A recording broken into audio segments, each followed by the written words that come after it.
Hello दोस्तों, good morning. आप लोग कैसे हैं?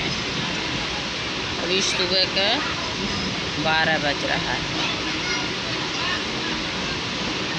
जा रही हूँ मैं थोड़ा बहुत लंबी सफ़र पर। ट्रेन में हूँ इस समय।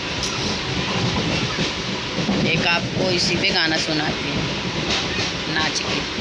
जामुन छुए अंगनैया भीतर चल, जामुन छुए अंगनैया बिनन चल। सासु कहाँ बिनिल ससुर कहाँ बिनिल, सासु कहाँ बिनिल ससुर कहाँ बिनिल। सैया मार सनकारी भीतर चल, सैया मार सनकारी भीतर चल। जामुन छुए अंगनैया बिनन चल, जामुन छुए अंगनैया बिनन चल। फिर मिलेंगे दोस्तों आपको अगले ब्लॉग पर।